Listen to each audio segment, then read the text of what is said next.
Hello students, welcome to the steno tutorial. 80 शब्द प्रति minute की गति से डिक्टेशन। लेखक हैं ओपी शुक्ला, दीपक प्रकाशन। डिक्टेशन 5 सेकंड से स्टार्ट होगा। Yes, start. अध्यक्ष महोदय, मैं राष्ट्रपति जी के भाषण पर धन्यवाद के प्रस्ताव का समर्थन करने के लिए खड़ा हुआ हूँ, किंतु बहुत बात ऐसी हैं जो उनके भाषण में नहीं आई हैं। यह बातें आ भी नहीं सकती थीं क्योंकि समय का अत्यंत अभाव था। इस संबंध में मैं भी बहुत कुछ कहना चाहता हूँ, किंतु समय का अभाव मेरे पास भी है। इसलिए मैं सबसे पहले मुख्य बातों पर ही अपने विचार प्रकट करना चाहूँगा। Paragraph change. सबसे पहली बात जो मैं इस सदन के सामने रखना चाहता हूँ वह देश की रक्षा से संबंधित है। इससे पहले हमारी पड़ोसी देशों से बड़ी बड़ी लड़ाइयाँ हो चुकी हैं। इन लड़ाइयों के फलस्वरूप हमारे देश के कई भागों को उन्होंने अपने कब्जे में रखा हुआ है, किंतु हमारी सरकार ने उन्हें हटाने के लिए कोई प्रयत्न नहीं किए हैं। केवल बातें ही बातें चलती हैं। मैं चाहता हूं कि इस बारे में भी सदन की पूरी स्थिति स्पष्ट होनी चाहिए।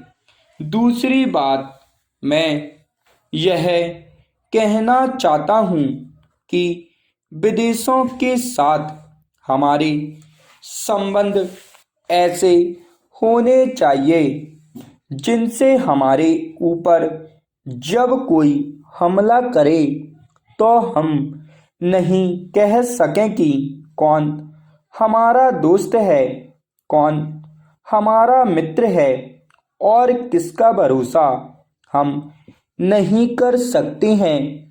किंतु आज तक ऐसा देखा गया है कि जब कभी हमारे देश पर ऐसे संकट की स्थिति आई है तो हमें अपने ही पैरों पर खड़ा रहना पड़ा है और कोई भी हमारे साथ नहीं आया है। जिन देशों को हम मित्र कहते हैं उन्होंने कुछ ऐसी व्यवस्था कर रखी है जिससे भय लगता है। ऐसे मित्र देशों के जहाजी बेड़े भी हमने हिंद महासागर में बढ़ते हुए देखे। पहले भी एक दशक हमारा घनिष्ठ मित्र था और उसे हम अपना भाई मानते थे, किंतु बाद में हुई घटनाओं से ऐसा अनुभव हुआ कि राजनीतिक में किसी भी मित्रता का संबंध स्वार्थों से अलग नहीं हो सकता।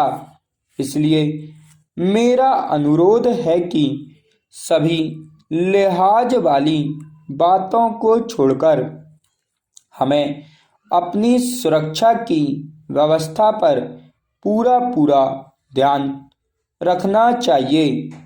Paragraph change. इसके अतिरिक्त मैं यह भी कहना चाहता हूँ कि हमें अपनी नीति को बनाए रखना चाहिए तथा छोटे बड़े सभी देशों के साथ अपने संबंध मैत्रीपूर्ण रखने चाहिए। कभी कभी देखा गया है कि इस संबंध में हमारी सरकार बिल्कुल एक तरफा निर्णय ले लेती है, जिससे ऐसे देशों के साथ संबंध कायम रखने में कठिनाई होती है। स्टॉप।